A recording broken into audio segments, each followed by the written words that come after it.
Okay, this reading, this is an interesting reading. This is an interesting energy.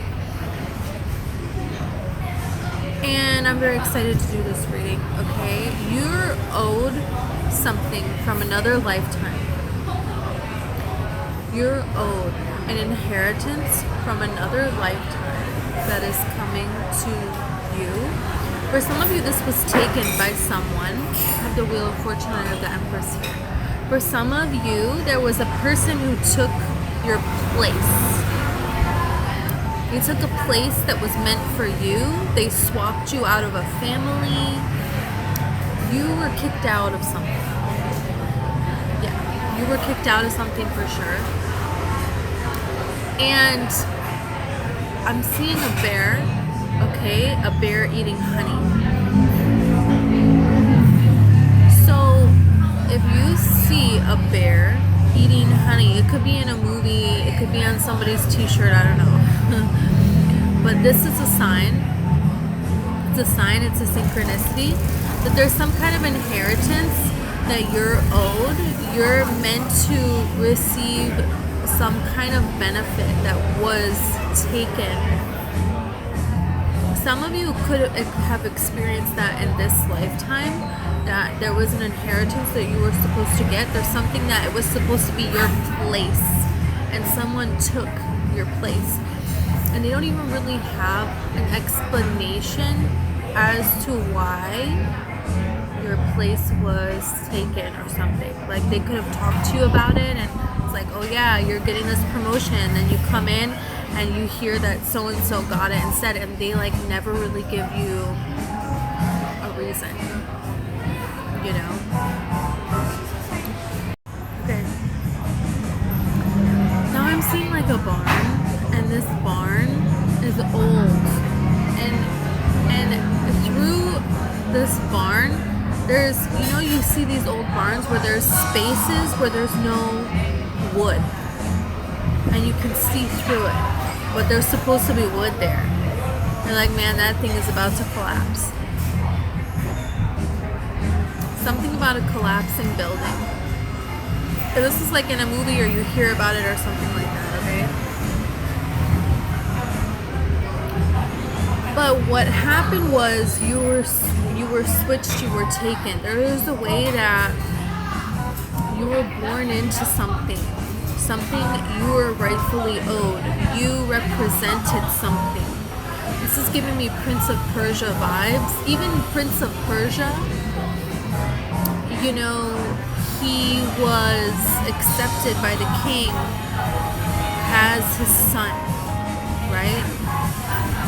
Because he saw him do something that was so courageous. He said that's like a king, how a king would behave.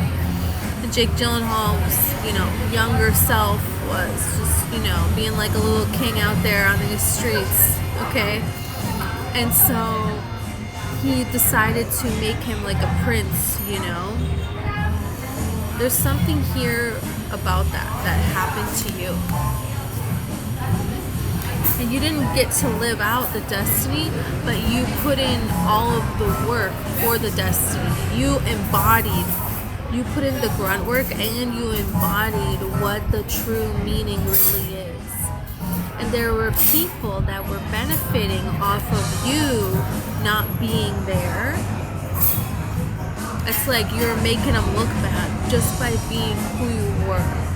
You know, it wasn't something where you were trying to make anybody look bad. No, that's not it. And you have the Tower here. So there's something here where something fell. Now I'm hearing the song by Coldplay. And Coldplay says, when I ruled the world. Like, he ruled the world, but then never an honest word after you left or something. What's that song? It's basically saying, talking about the downfall of a kingdom. After this chick left, I'm pretty sure it was who he was in love with. So there's something here where you, after you left, there was never an honest word, and it was the beginning of the end. But they did get a time of benefiting and feeding off of your energy, and these people tried to do it in this lifetime again. For a lot of you, they're your family, the family that you were born into. That's not for everybody. For some of you, whoever you married, it's their family, and man, they don't like you. You will know how, who it is, who they are in this life. Okay, who they are in this lifetime. So I'm seeing like a rainforest, and somebody has to clear the path with like a machete. They have to cut and cut and cut to clear the path.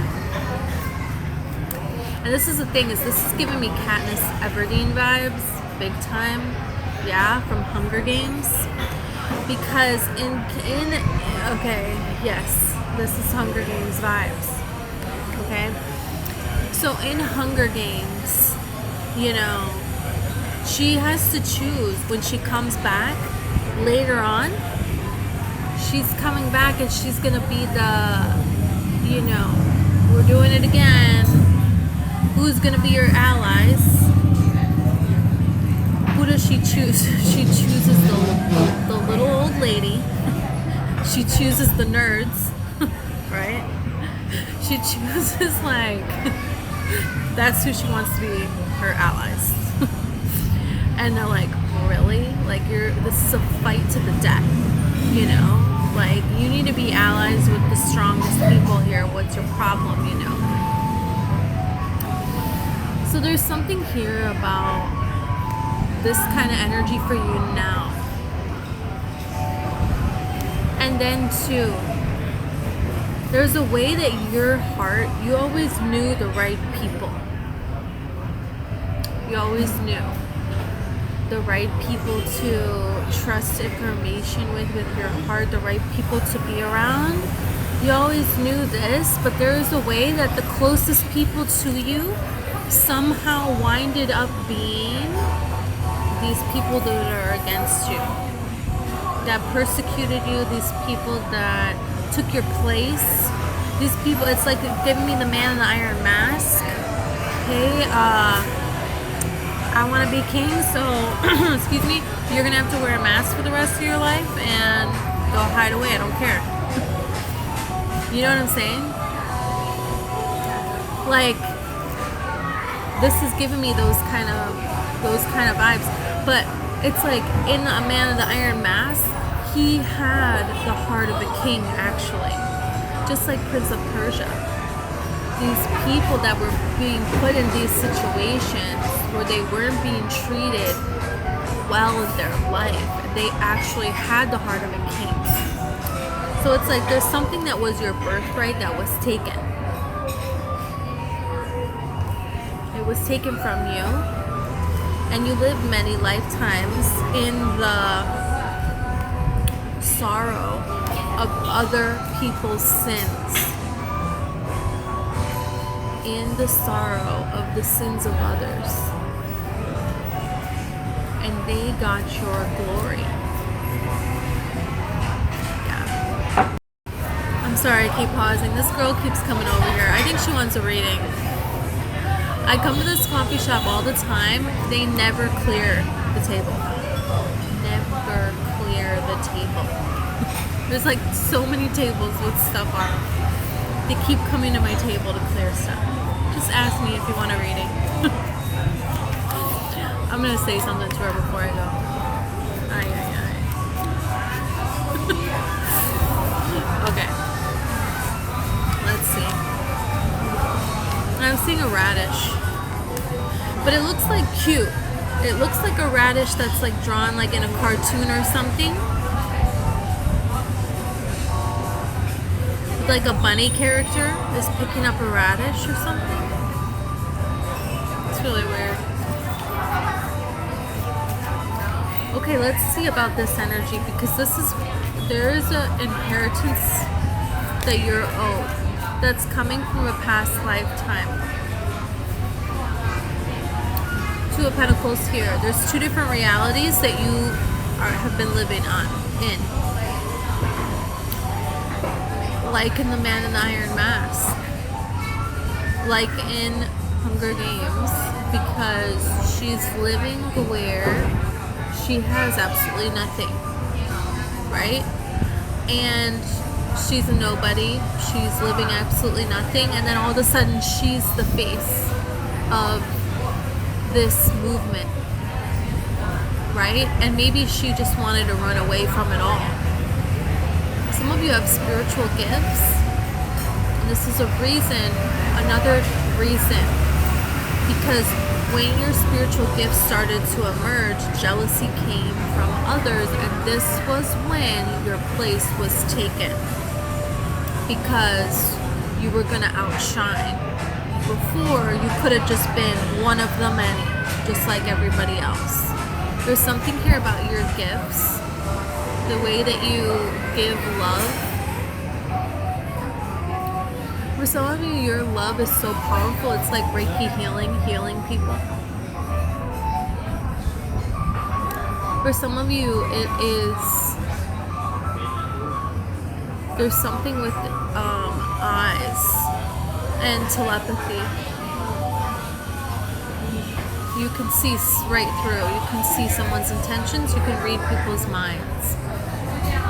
It's different for everybody, but whatever it is, they saw that. They said, oh no. No. This is the thing, is that in many situations in your life, you were seen as not special. You were treated like you were nothing. You were treated like you were less than. Yeah. That's the thing here. Some of you, there is a woman, she could come to you in your dreams. She loves you so much. If you are a man and you identify as being masculine, it's a woman. And it's like a mother.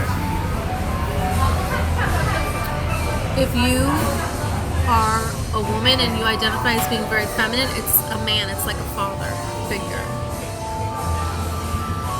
And this person was killed in another lifetime. And they are sending you this. They are the ones that are sending you the information that you need to get this inheritance. You're just going to know what to do. It requires nothing on your part, but in order for you to be in the energy to receive it, you're going to know. The communication is coming from them. Yeah. They're telling you what to balance, what not to balance. For some of you, like the way that you live, some things need to change. You're going to be called to switch up the things right before this is going to come in. So this is very important because it's like the way that the furniture is in your house maybe needs to change. Maybe you recently moved the furniture in your house. Or it's like you're sitting a little bit differently. Where do you always sit? Move it around a little bit or something. Because there's something here about you're going to be sitting in a different position. You're going to be sitting in a position where you're now, nobody else is filling your seat anymore. You're not, you're claiming back your spot. You're claiming back your spot.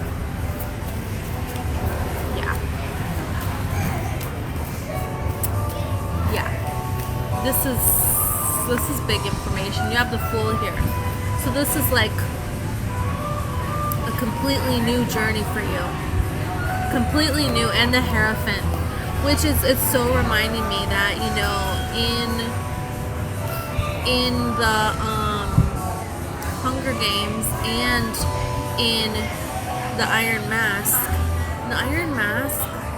I think the priest was on the side of the guy with the mask, or one of the musketeers was, or something. There was somebody who was really noble, and he was like on the side of the other guy. And you know, Katniss, she had Lenny Kravitz on her side. He was very wise. He did a great job in that role. Let's be honest, he did. So anyways, there's somebody here that's like really cool. Just a cool person in their own right. They see it. They see everything. They are your ally. They are your white horse. A white horse will risk everything for their rider to make it, and there will come a point where that white horse needs to be sacrificed, and the white horse knows it. The white horse incarnates knowing this information. So it's like there's one person in your family that could be by your side and always got you and understood you and defended you, but they passed away when you were really young or something. You know what I mean? It's like that kind of energy. Lenny Kravitz is like a great supporter, but he was taken from her man like that. Like that. Yeah, he really was. So, what do you need to know about this inheritance from a past life? Because this is something big and very important. And I got a sort of an answer, a message like this before, just before I did this reading, and I was gonna leave, and it was like, no, don't leave, because there's a bigger message here.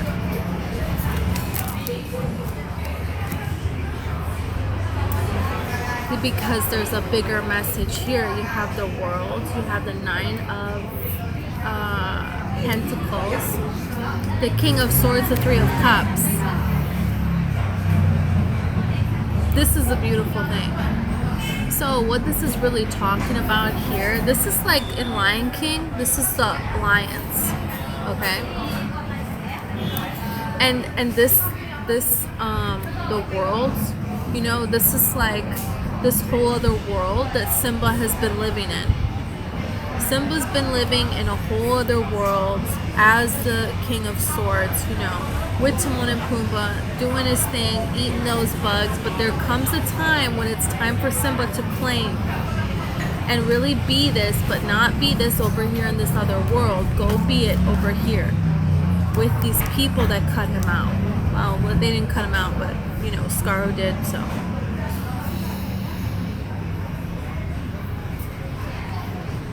That's what this is saying. That's what they did. They took your place. Where somebody told you something to scare you into running and hiding. And you could run and hide. That happened in this life too, in a way. Light bulb moment is going to happen. There's something here that somebody could have told you, so within yourself you ran from yourself. And when you were old enough, you ran. You left. You could have left home at a very young age. Or there's something here that you left. You left. Judgment and the Eight of Pentacles.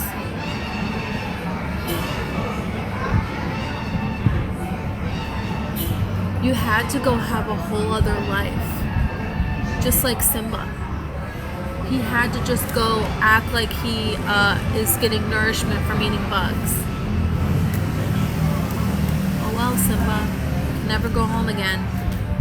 This is, I'm telling you. Six of Pentacles.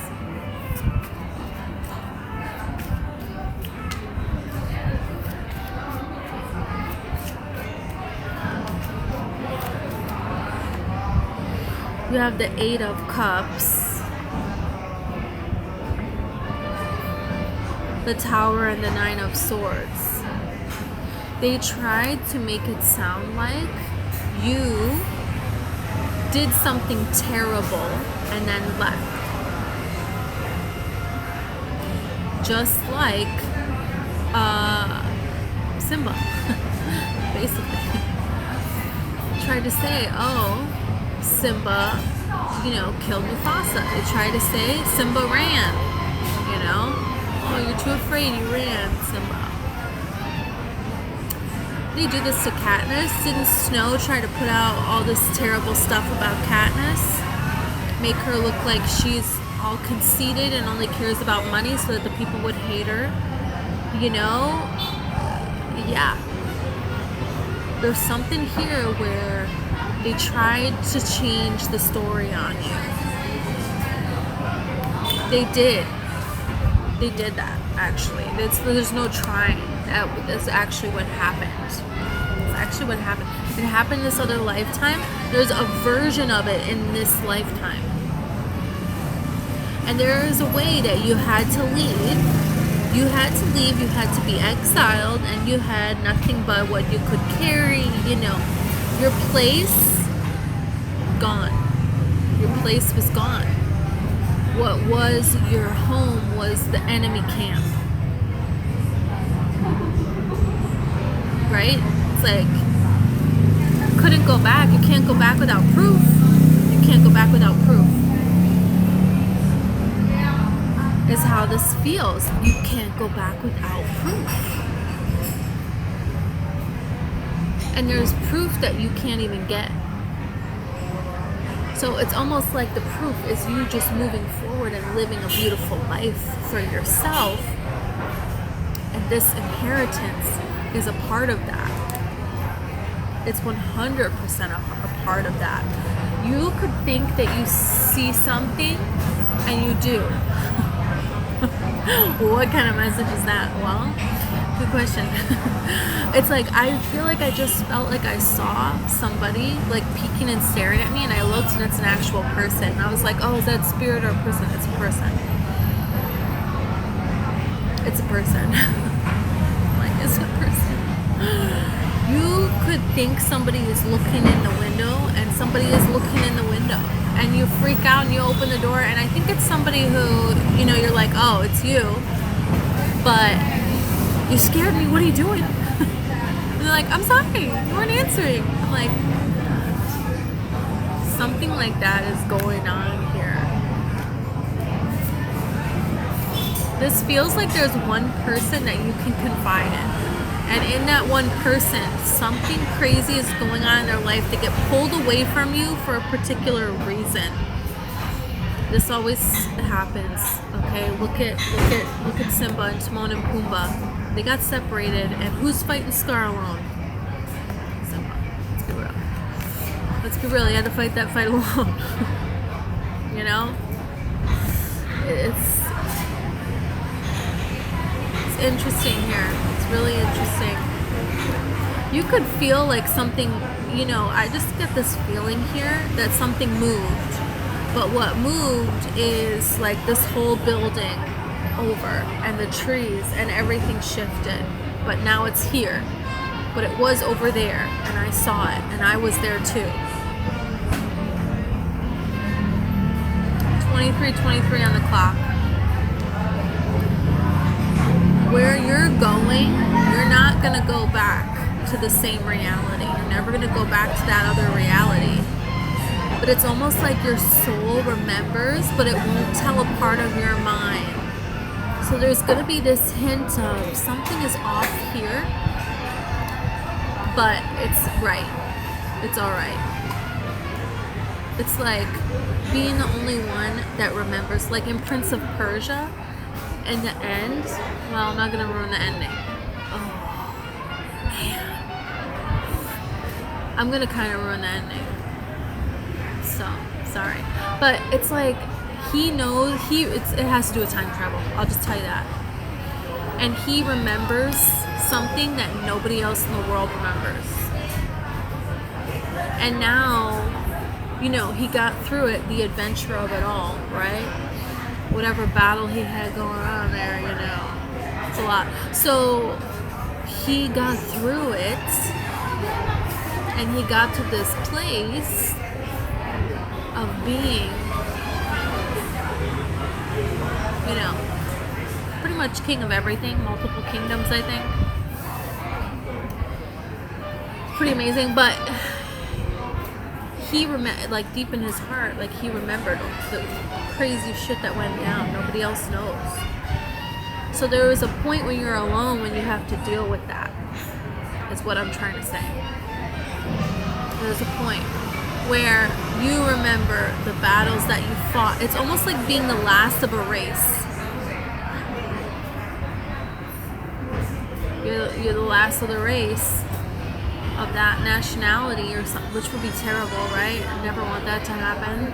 I want everything to continue on. But anyways, and there is a way where you get all the gold and all this glory and a beautiful life, and you're safe and all these amazing things, but there's things that you remember that nobody, like the Fruit of Loom thing. Let's say you remember the Fruit of Loom thing, nobody else remembers it. But you're like, happened. None of you know that it happened. I know that it happened. Like a Marvel movie, 2555. I'm telling you, there's a change that you remember. Maybe there's one other person you can confide in, maybe. But there is a way that that person is taken away from you. Yeah, it's like when Thor has a moment, and he has a moment when he's time traveling and he sees his mom, and she realizes she's just very clever, and they do this in a few sentences where she picks up on the fact that she's not going to live very much longer. He's time traveling, and she only has a few minutes to say something wise to her son, and she does. I'm telling you, I got goosebumps everywhere. There's like a moment like that for you in some way. I don't know how. There's a way. This reading feels like it has been not even 6 minutes. And it's been 26 minutes. What? This is what I'm saying. There's gaps of time like this. But Thor had his mom to confide in, but only for that few seconds, you know? But she got him. She saw him. You got somebody like that, and you're going to have a magical moment with them, even if they're in spirit. And it's going to be little glimpses that keep happening. It's not just going to happen, I don't think, one time and that's it for the rest of your days. No. But it's going to be bittersweet. It's going to be kind of bittersweet. Okay, I don't know. This is amazing. There's something here that it's like your life is being purified for this inheritance that you've known. And the two different realities it's changing here. It's like the angels, just saw this, angels are stealing what was taken from you, and they're bringing it to you. That's what it is. Angels are stealing your inheritance back.